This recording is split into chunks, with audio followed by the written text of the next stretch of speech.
আপনারা কি বিশ্বাস করবেন যে এই হেয়ার কাটটা আমি নিজে ঘরে বসে করেছি? স্যালন স্টাইলের এই হেয়ার কাটটা নিজে ঘরে বসে করতে চাইলে আপনি এই ভিডিওটা সম্পূর্ণ দেখতে পারেন এবং আমি গ্যারান্টি দিয়ে বলতে পারি যে আপনার অন্যের কাছে যেতে হবে না স্যালুনে। অ্যাটলিস্ট আপনার টাকা বেঁচে যাবে। সো আমার মতো যারা আছেন যে নিজের চুল বা নিজের সবকিছু এক্সপেরিমেন্ট করতে পছন্দ করেন, তারা অবশ্যই ভিডিওটা দেখবেন। তো শুরুতেই দেখতে পাচ্ছেন আমি আমার হেয়ারটাকে 2 সেকশন করে নিয়েছি।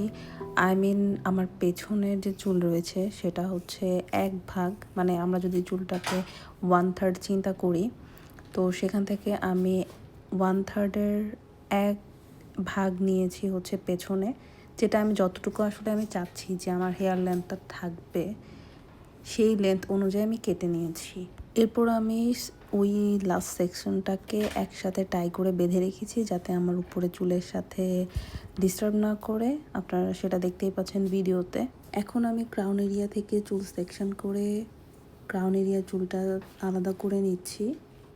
আমি চাচ্ছিলাম আমার হেয়ারে একটা হেয়ার স্টাইল লুক আনতে, তো যার কারণে আমি বেছে নিয়েছিলাম লব। সো লব বেসিকলি লং বব বলা চলে। তো আমি এটার পাশাপাশি এটাও দেখছিলাম যে আমার ফেসের সাথে কোনটা যায়। তো আমার কাছে মনে হলো যে আমি যদি লব কাটটাকেই বেসিকলি ফলো করি তাহলে আমার ফেসের সাথে মানাবে না। তো আমি এই কারণে মনে হলো যে আমি এখানে কিছু লেয়ার অ্যাড করতে পারি। সো যার কারণে আমি আমার ক্রাউন এরিয়া থেকে কিছুটা চুল নিয়ে আমার নিচের লেন্থের যে পরিমাণ ছিল তার চেয়ে আমি আরও 2 ইঞ্চি বেশি কেটে সেটাকে লেয়ারড আপ করার ট্রাই করছিলাম এবং যতটুকু আমার কাটা হয়ে যাচ্ছিলাম জাস্ট সেই অংশটাকে পেছনে টাই করে ফেলছিলাম যাতে মেসি না হয়ে যায়, কারণ দেখাই যাচ্ছে যে আমি নিজের জন্য নিজেই কাটতেছি। সো একটু তো টাফ, বাট আমার মনে হয় যে প্র্যাকটিস করতে থাকলে এটা কোনো বিষয় না, আপনারা অবশ্যই এটা পারবেন। আমার কাছে মনে হয় যে একটা স্যালনের চেয়ে আমরা সবচেয়ে বেশি আমাদের ফেস, হেয়ার, আমাদের সব কিছু আমরা নিজেরা ভালো চিনি। তো যার কারণে কোন হেয়ার কাটটা বা কোন কোন শেপের জিনিসগুলো আমাদের সাথে মানাবে সেটা আমরা একটু ভালো বলতে পারবো। তো এই জন্য আমি মনে করি যে সবসময় যেটা ট্রেন্ডিংয়ে চলছে সেটা তো অবশ্যই যারা ফলো করতে পছন্দ করি অবশ্যই করবো, আমি নিজেও পছন্দ করি, কিন্তু তার পাশাপাশি না আমি আমার নিজস্বতাটাও রাখতে পছন্দ।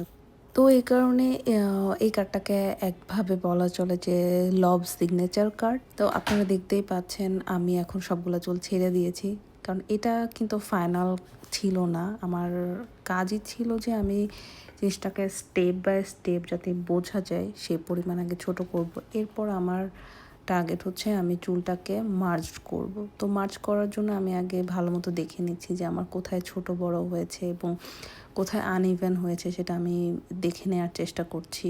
সো এটা আমি দেখে নিয়ে এখন আমার ক্রাউন এরিয়াটাকে আপনারা দেখতেই পাচ্ছেন আমি কিভাবে আমার চুলটাকে সেকশন করে নিয়েছি। তো এটা সবচেয়ে বেস্ট ওয়ে হচ্ছে সামনের ক্রাউন এরিয়াটাকে একসাথে করে একটা রাবার ব্যান্ডের সাহায্যে বেঁধে নেওয়া, যাতে করে আপনার চুল হাত থেকে ফসকে যাবে না, ইজিলি আপনি কাট করতে পারবেন। তো আমি দুটো রাবার ব্যান্ড দিয়ে টাই করে নিয়েছি এবং এরপর আমি আমার পছন্দ মতো একটা জাস্ট আমি এটা ট্রাই করি যে ফার্স্টে অল্প করে কাটা, যাতে আমার কাছে যদি মনে হয় যে না জিনিসটা লম্বা হয়ে গিয়েছে তখন আমি যাতে আবার কেটে জিনিসটাকে ব্যালেন্স করতে পারি, এটাই আমার মেন উদ্দেশ্য থাকে আর কি। তো সামনে আমি ব্যালেন্স করে কাটার পর এরপর আমি আমার সামনে যেটাকে বলে কার্টেইন ব্যাংকস, তো ওইটার জন্য আমি সামনে কিছুটা সেকশন করে নিচ্ছিলাম যে কতটুকু অংশ আমি কার্টেইন ব্যাংকস হিসেবে রাখতে চাই। তো সেটা সেকশন করে এভাবেই অবশ্য চুলটাকে ধরতে হবে, একদম আমাদের কি বলে হেড বরাবর বরাবর করে ধরতে হবে, তাহলেই যখন আপনাদের ফেসের উপরে চুলটা পড়বে তখন লেয়ারটা বোঝা যাবে। কিন্তু আমি যদি চুলটা আমার ফেসের উপর বসিয়ে রেখে কাটি তখন কিন্তু লেয়ারটা সুন্দর আসে না, বিশেষ করে হেয়ার স্টাইল করার পরে।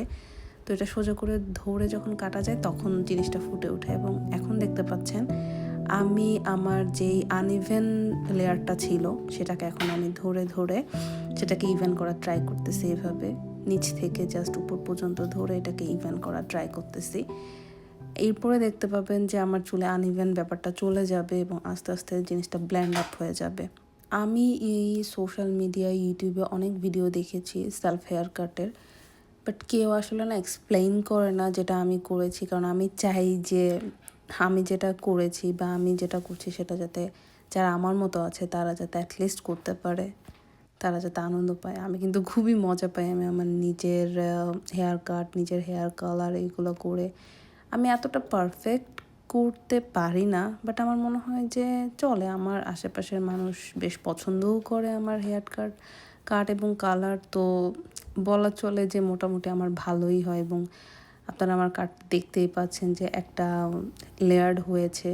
এটাকে বলা চলে যে লং বব, কিন্তু তার মাঝে আমি এর মাঝে অনেকগুলো স্টেপও দিয়েছি এবং আমি আবারও ধরে ধরে আমার আনইভেন লেয়ারগুলোকে ইভেন করার ট্রাই করতেছি। এবং এইভাবে আসলে কাটটাকে মানে মার্জ করতে হয়। তো ফাইনালি আমার কাটটা প্রায় হয়ে গিয়েছে এবং আমার চুলে কিছুটা অয়েলি ভাব চলে এসেছিল, তো যার কারণে এতটা ভালো বোঝা যাচ্ছিল না। তো আমার মনে হয় আমার শাওয়ারের পরে যখন আমার চুল আমি ব্লো ড্রাই করবো, এরপর অ্যাকচুয়াল কাটটা মানে ভালো মতো বোঝা যাবে। এটা তো জাস্ট ফ্রেশ হেয়ার কাট ছিল। তো এই আমার সেলফ স্টাইল করা চুল ছিল। আমি আসলে ছোট চুলও পছন্দ করি, বাট যে যতটুকু লেন্থ আমার সাথে যাবে সেটাই আমি ফলো করার পছন্দ করি। এবং থ্যাংক ইউ সো মাচ সবাইকে আমার পুরোটা ভিডিও দেখার জন্য, এবং হোপফুলি সবার উপকারে আসবেন। বাই।